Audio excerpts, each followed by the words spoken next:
พี่น้องวันนี้จะเฮ็ดคลิปให้พี่น้องเบิ่งเนาะใส่ฉีดยาฆ่าแมงไหม้เนาะอันนี้มันน้ำมักน้ำชีวภาพน้ำมักเพชรกับผักบัวผักเทียมผักบัว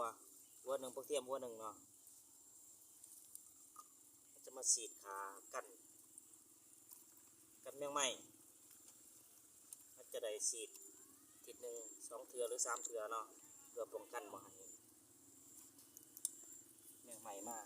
รอบเนาะ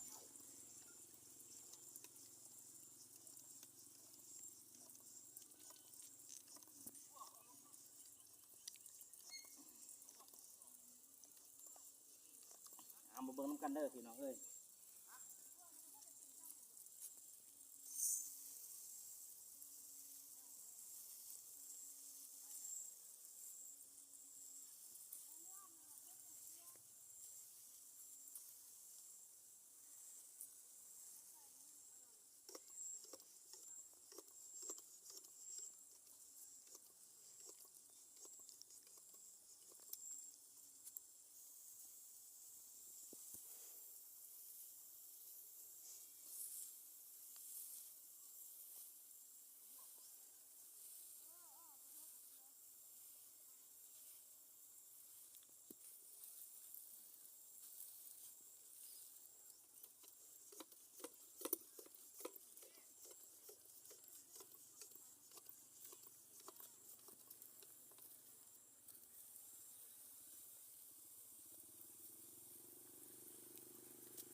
เสียเที่ยวนี่ดอกมา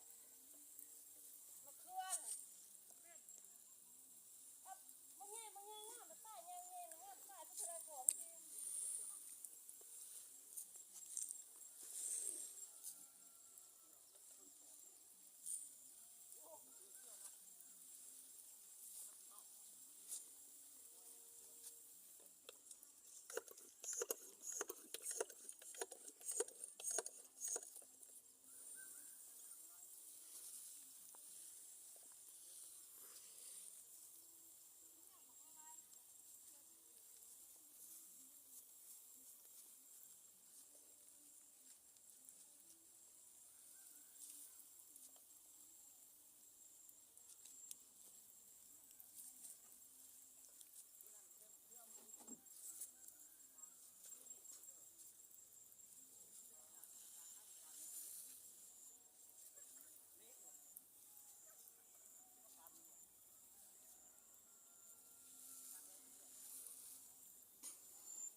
นาะตัวคลิปนี้พากเที่ยงสมีเด้อพี่น้องพากให้พี่ให้น้องเบิ่งพากติดตามในเด้อส่งประหัดเด้อ